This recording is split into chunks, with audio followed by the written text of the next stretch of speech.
The vampire appeared sad. He sighed, as if he doubted what he had just said.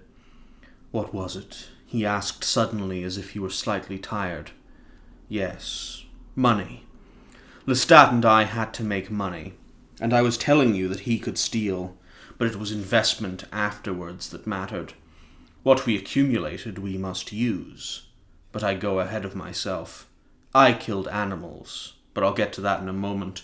Lestat killed humans all the time, sometimes 2 or 3 a night, sometimes more.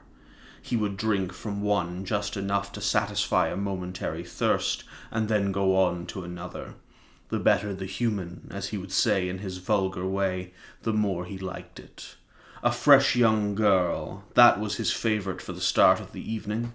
But the triumphant kill for Lestat was a young man. A young man around your age would have appealed to him in particular. "Me?" the boy whispered. He had leaned forward on his elbows to peer into the vampire's eyes, and now he drew up. "Yes," the vampire went on, as if he hadn't observed the boy's change of expression.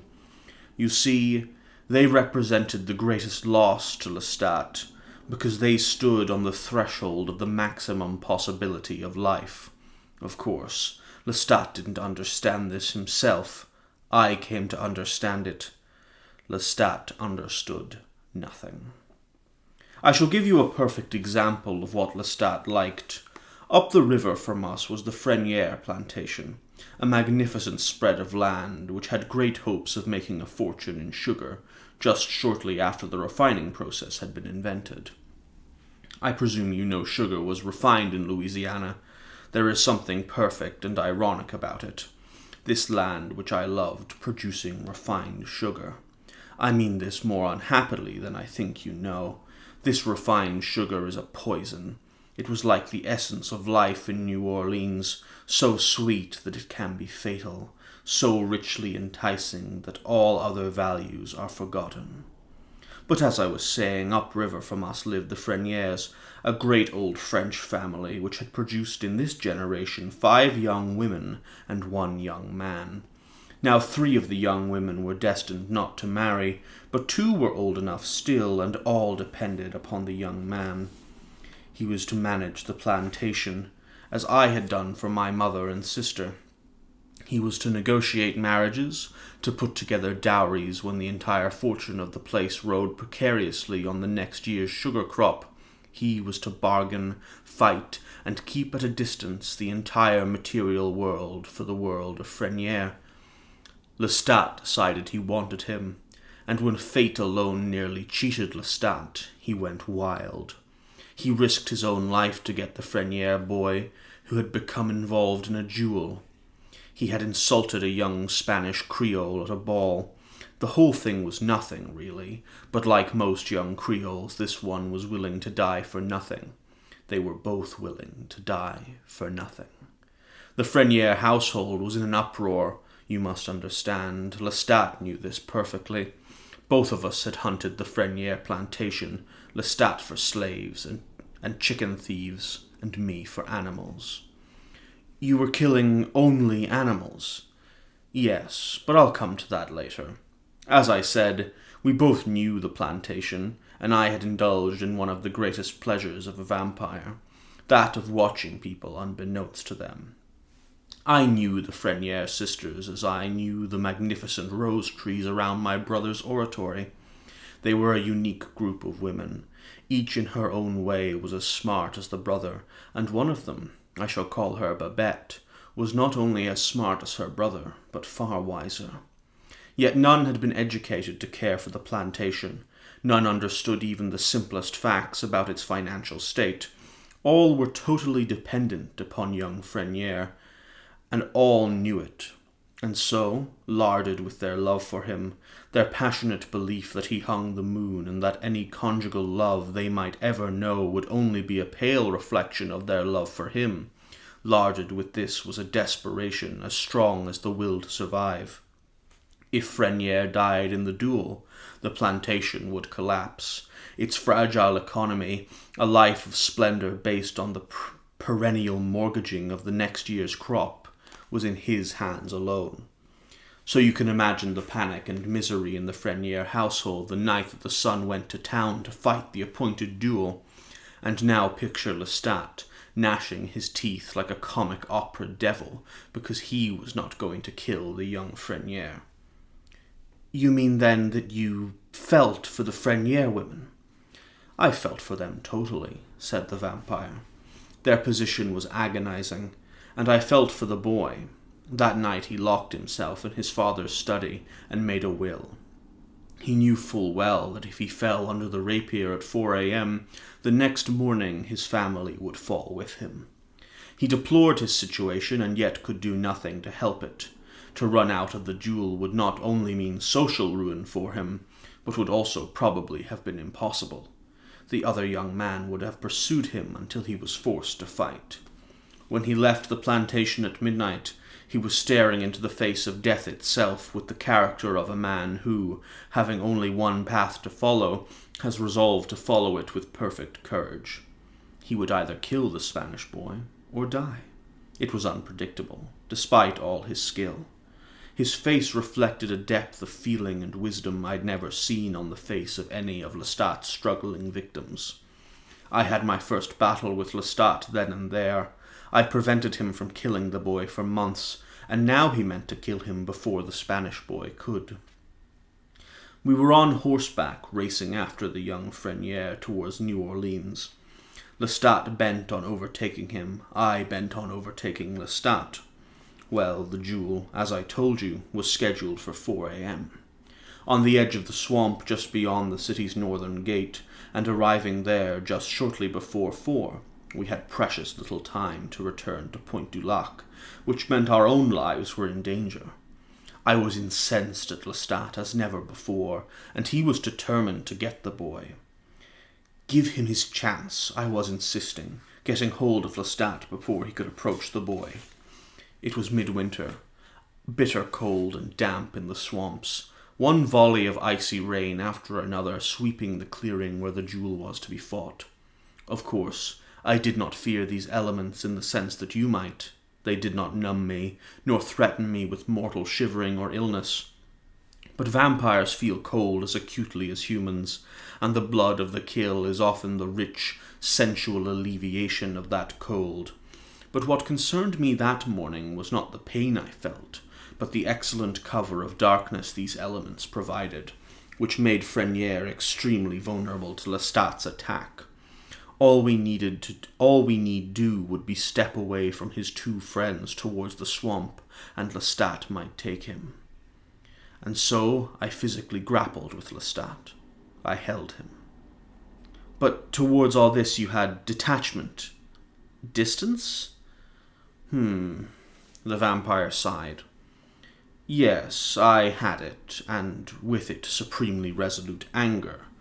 To glut himself upon the life of an entire family was to me Lestat's supreme act of utter contempt and disregard for all he should have seen with a vampire's depth. So I held him in the dark, where he spit at me and cursed at me, and young Frenier took his rapier from his friend and second, and went out on the slick, wet grass to meet his opponent. There was a brief conversation, then the duel commenced. In moments it was over. Frenier had mortally wounded the other boy with a swift thrust to the chest, and he knelt in the grass, bleeding, dying, shouting something unintelligible at Frenier. The victor simply stood there. Everyone could see there was no sweetness in the victory. Frenier looked on death as if it were an abomination. His companions advanced with their lanterns, urging him to come away as soon as possible and leave the dying man to his friends. Meantime, the wounded one would allow no one to touch him. And then, as Frenier's group turned to go, the three of them walking heavily towards their horses, the man on the ground drew a pistol. Perhaps I alone could see this in the powerful dark, but in any event I shouted at Frenier as I ran towards the gun, and this was all that Lestat needed. While I was lost in my clumsiness distracting Frenier and going for the gun itself, Lestat, with his years of experience and superior speed, grabbed the young man and spirited him into the cypresses. I doubt his friends even knew what had happened. The pistol had gone off, the wounded man had collapsed, and I was tearing through the near-frozen marshes shouting for Lestat. Then I saw him. Frenier lay sprawled over the knobbed roots of a cypress, his boots deep in the murky water, and Lestat was still bent over him, one hand on the hand of Frenier that still held the foil. I went to pull Lestat off, and that right hand swung at me with such lightning speed I did not see it. Did not know it had struck me until I found myself in the water also, and, of course, by the time I recovered, Frenier was dead. I saw him as he lay there, his eyes closed, his lips utterly still, as if he were just sleeping. Damn you! I began cursing Lestat. And then I started for the body of Frenier that had begun to slip down into the marsh. The water rose over his face and covered him completely. Lestat was jubilant. He reminded me tersely that we had less than an hour to get back to Point du Lac, and he swore revenge on me. If I didn't like the life of a sudden planter, I'd finish you tonight. I know a way, he threatened me. I ought to drive your horse into the swamps. You'd have to dig yourself a hole and smother. He rode off. Even over all these years, I felt that anger for him like a white-hot liquid filling my veins. I saw then what being a vampire meant to him. He was a killer, the boy said. Oh, he was just a killer, the boy said, his voice reflecting some of the vampire's emotion. No regard for anything. No. Being a vampire for him meant revenge. Revenge against life itself. Every time he took a life, it was revenge. It was no wonder, then, that he appreciated nothing. The nuances of vampire existence weren't even available to him, because he was focused with a maniacal vengeance upon the mortal life he'd left. Consumed with hatred, he looked back. Consumed with envy, nothing pleased him, unless he could take it from others, and once having it, he grew cold and dissatisfied, not loving the thing for itself, and so he went after something else. Vengeance, blind and sterile and contemptible. But I've spoken to you about the Frenier sisters. It was almost 5:30 when I reached their plantation. Dawn would come shortly after 6, but I was almost home. I slipped onto the upper gallery of their house and saw them all gathered in the parlor. They had never even dressed for bed. The candles burnt low, and they sat all ready as mourners waiting for the word. They were all dressed in black, as was their at-home custom, and in the dark the black shapes of their dresses mashed together with their raven hair, so that in the glow of the candles their faces appeared as 5 soft, shimmering apparitions, each uniquely sad, each uniquely courageous. Babette's face alone appeared resolute. It was as if she had already made up her mind to take the burdens of Frenier if her brother died, and she had had that same expression on her face now which had been on her brother when he mounted to leave for the duel. What lay ahead of her was nearly impossible. What lay ahead was the final death of which Lestat was guilty, so I did something then which caused me great risk. I made myself known to her. I did this by playing the light. As you can see, my face is very white and has a smooth, highly reflective surface, rather like that of polished marble.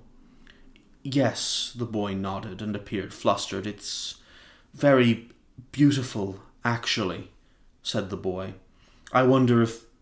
But what happened? You wonder if I was a handsome man when I was alive, said the vampire. The boy nodded. I was. Nothing structurally is changed in me. Only I never knew that I was handsome. Life whirled about me a wind of petty concerns, as I've said. I gazed at nothing, not even a mirror, especially not a mirror with a free eye. But this is what happened. I stepped near to the pane of glass and let the light touch my face. And this I did at the moment when Babette's eyes were turned towards the panes. Then I appropriately vanished. Within seconds, all the sisters knew a strange creature had been seen, a ghost-like creature, and the two slave maids steadfastly refused to investigate. I waited out these moments impatiently for just that which I wanted to happen. Babette finally took a candelabrum from a side table, lit the candles, and, scorning everyone's fear, ventured out onto the cold gallery alone to see what was there. Her sisters hovering in the door like great black birds, one of them crying that the brother was dead and she had indeed seen his ghost. Of course, you must understand that Babette, being as strong as she was, never once attributed what she saw to imagination or to ghosts. I let her come the length of the dark gallery before I spoke to her, and even then I let her see only the vague outline of my body beside one of the columns. "Tell your sisters to go back," I whispered to her. "I come to tell you of your brother. Do as I say." She was still for an instant, and then she turned to me and strained to see me in the dark. "I have only a little time. I would not harm you for the world," I said, and she obeyed.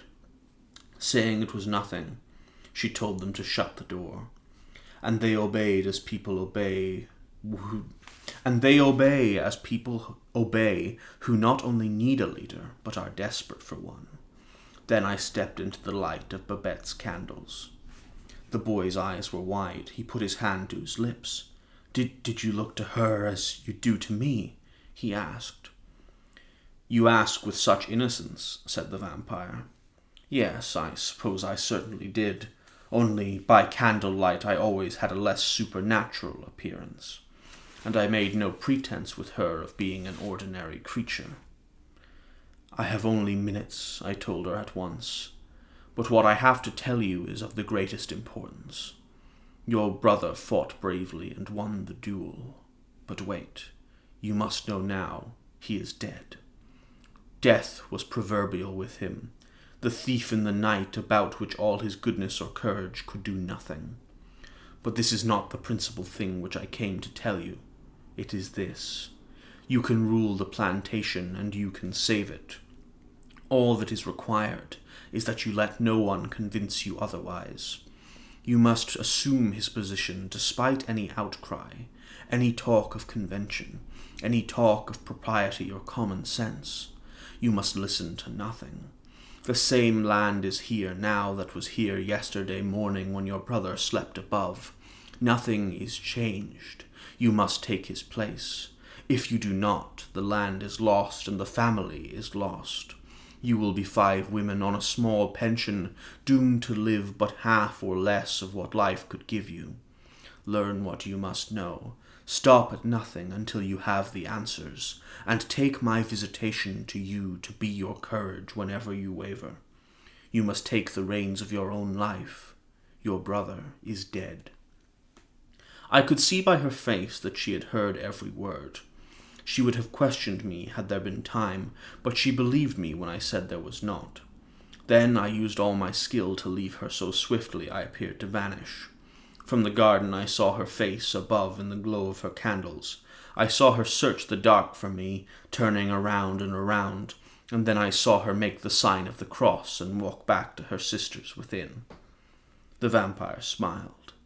There was absolutely no talk on the river coast of any strange apparition to Babette Frenier, but after the mourning and sad talk of the women left all alone, she became the scandal of the neighborhood, because she chose to run the plantation on her own. She managed an immense dowry for her younger sister, and was married herself in another year, and Lestat and I almost never exchanged words. "Did you go on living at Point du Lac?" "Yes. I could not be certain he'd told me all I needed to know, and great pretense was necessary. My sister was married in my absence, for example, while I had a malarial chill, and something similar overcame me the morning of my mother's funeral. Meantime, Lestat and I sat down to dinner each night with the old man and made nice noises with our knives and forks, while he told us to eat everything on our plates and not to drink our wine too fast. With dozens of miserable headaches, I would receive my sister in darkened bedroom, the covers up to my chin, bid her and her husband bear with the dim light on account of the pain in my eyes, as I entrusted to them large amounts of money to invest for us all. Fortunately, her husband was an idiot. A harmless one, but an idiot, the product of 4 generations of marriages between first cousins. But though these things went well, we began to have our problems with the slaves. They were the suspicious ones, and, as I've indicated, Lestat killed anyone and everyone he chose, so there was always some talk of mysterious death on that part of the coast. But it was what they saw of us which began the talk, and I heard it one evening when I was playing a shadow about the slave cabins. Now, let me explain first the character of these slaves. It was only about 1795. Lestat and I having lived there for 4 years in relative quiet, I investing the money which he acquired, increasing our lands, purchasing apartments and townhouses in New Orleans which I rented, the work of the plantation itself producing little, more a cover for us than an investment. I say our. This is wrong. I never signed anything over to Lestat, and as you realize, I was still legally alive. But in 1795, these slaves did not have the character which you've seen in films and novels of the South. The South. They were not soft-spoken, brown-skinned people in drab rags who spoke an English dialect. They were Africans, and they were islanders. That is, some of them had come from Santo Domingo. They were very black and totally foreign. They spoke in their African tongues, and they spoke the French patois, and when they sang African songs which made the fields exotic and strange, always frightening to me in my mortal life. They were superstitious and had their own secrets and traditions. In short, they had not yet been destroyed as Africans completely. Ooh. Slavery was the curse of their existence, but they had not been robbed yet of that which had been characteristically theirs. They tolerated the baptism and modest garments imposed on them by the French Catholic laws, but in the evenings they made their cheap fabrics into alluring costumes, made jewelry of animal bones and bits of discarded metal which they polished to look like gold, and the slave cabins of Pointe du Lac were a foreign country, an African coast after dark, in which not even the coldest overseer would want to wander. No fear for the vampire. And that's where we'll leave it for today. Alright, so that's another 10 pages, and let's have a look at some of the notes about what I have about some interesting things that we saw today.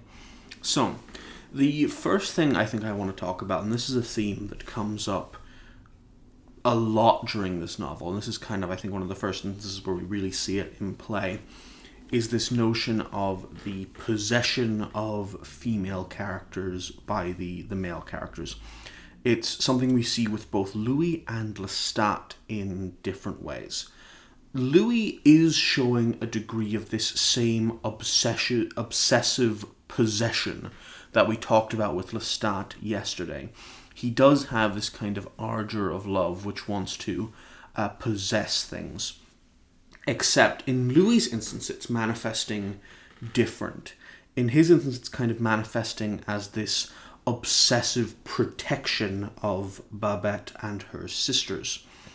We see this, he kind of turns them into these delicate objects to be protected in a very literal sense, because when he is stalking around the Frenier plantation at night, he's watching them, and he describes them in terms as though they were flowers, as he observes them. And when he's talking about Babette, he goes to great lengths describing how determined Babette is, how she's very clearly preparing herself to take on the plantation on her own. And then he kind of afterwards credits his own visitation for causing this, which seems in contradiction. He observes this determination she's showing, and then after the fact kind of goes, well, that was clearly me, even though she was showing it beforehand. And I guess he wanted to reaffirm this determination. So I can hardly describe this as the worst action, I guess. It just seems a bit self-serving on his part. It very much seems that he wants to inject himself in a kind of active way in the protection and deciding of these individuals' life. And where Louis's kind of obsessive possession of female characters is more covert in this way.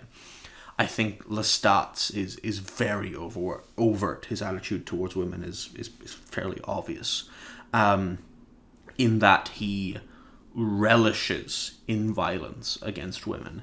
There are much better scenes to talk about this later in the novel, but here we see an instance where, the first kill of every night is a prime young girl. A fresh young girl, even, and if we want to look into that terminology of fresh, in sort of like a slab of meat-esque sense, but it's always that he always goes after women in regards to this first kill. But even though he does this, he only places value truly on the lives of men. He wants to kill women. Because he enjoys it, essentially. But he wants to utterly destroy young men, because in his view, it's only young men that matter. He's kind of this incel, grossly misogynistic serial killer. And Louis describes his Lestat's motivation as revenge, which, it just fits into this narrative. Lestat is like this horrible black pill serial killer, but it's a bit more complicated than that, I would say. But as we'll see as we go further into this novel, Lestat's attitudes towards women are definitely ones of loathing and just callous disregard at times, pure cruelty. The women in this novel exist purely for the purpose of Lestat abusing them, essentially, which just plays into his greater character of being a horribly abusive monster. But moving on from that point, we get on to another depiction of the slaves. And I have to say, when this novel is talking about the slaves, it's probably at its weakness. It's weakest. Because I feel like this novel was trying to paint a kind of progressive racial picture, but what it ends up doing is just creating this kind of slightly uncomfortable, mystical, noble, savage image. It's very awkward at times. One of the things we definitely see this in this regard is that when the white characters, when Babette's sisters are engaging in superstitious behavior, it's described as a sign of weakness. Like when Babette's sisters see the ghost in Louis. But it turns out that Babette's the really smart one, and she sees through this superstitious nonsense, and she realizes there's no supernatural things going on, despite the fact there is something supernatural going on. Louis is a vampire. Whereas the African religions engaging in this superstitious mysticism that the novel kind of portrays is, shown as the reason they have insight into the vampires, because they're not super rational like the Western minds, which really awkward. Don't really like that. But it's especially awkward and nonsensical as a point because every character is superstitious. It's not just the slaves who engage in superstition. Even Babette, who is supposedly entirely unsuperstitious in Louis' observation, crosses herself as soon as Louis goes away, which indicates that she did believe something supernatural was going on.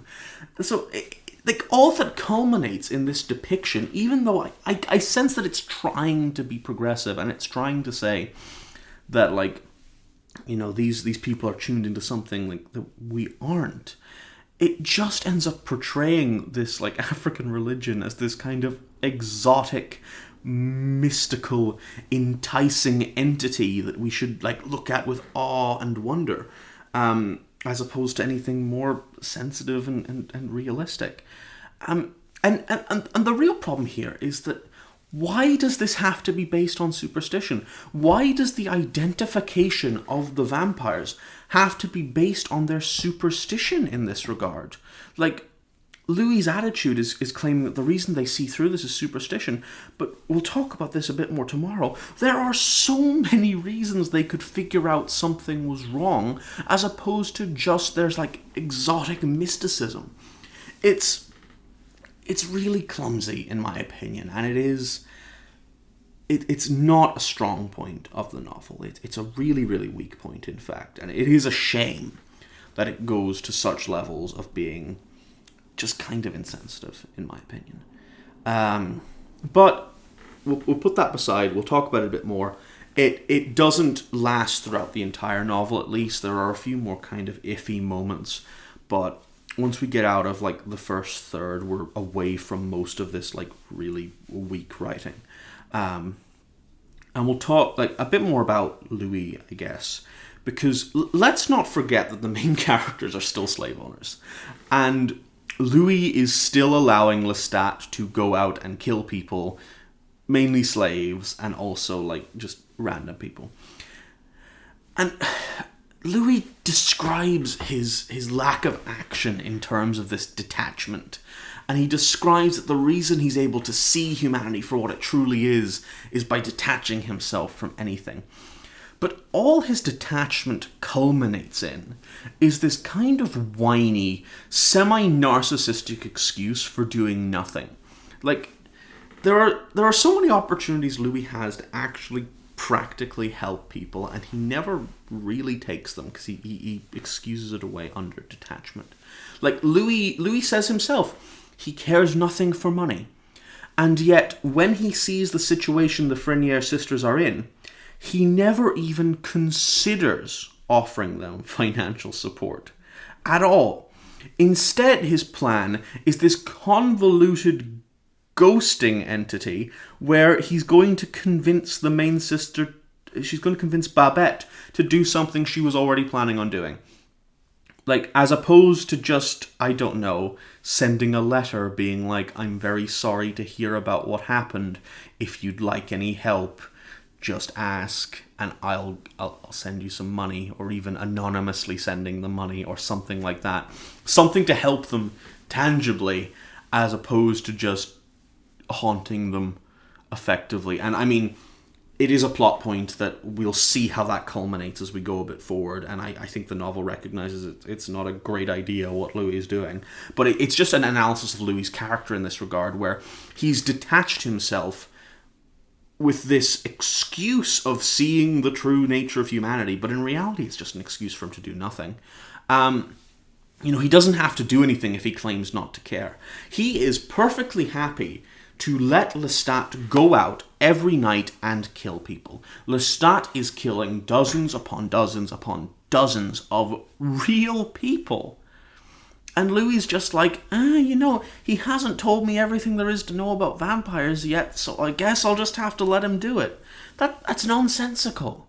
Like, it's a height of selfishness on Louis' part to be so utterly unwilling to take any action against this. And I think it shows. Like, it shows through Louis' attitude as not one of detachment, but one of selfishness, where what he's really concerned about is learning how to maximize this vampirism he's attained so he can ultimately exploit it to its maximum potential with no regard for other people. And he's not actually concerned with things like stopping Lestat from being evil, making sure people don't have to, experience horrible, crippling poverty. He claims that he's seen, as a vampire, he sees this new level of, humanity and insight and wisdom in his slaves, yet he never really tangibly does anything beyond promote a few to minor managerial roles. That doesn't change anything. He doesn't suddenly, realize that all humans have this common shared humanity that must be treasured, and therefore slavery is wrong. Nah, he just goes, slavery's great, except, they're smart so they can manage themselves, and I get more money from it because I don't have to pay an overseer. Louis is not a good person. He's a better person than Lestat, and he has some really interesting insights and moments, but at his core, Louis is a very, very selfish individual. And I think we're going to see a lot more of that as the novel progresses. So, I hope you've enjoyed that reading and analysis for today. I'll be back tomorrow with another 10 pages of Interview with the Vampire. See you then.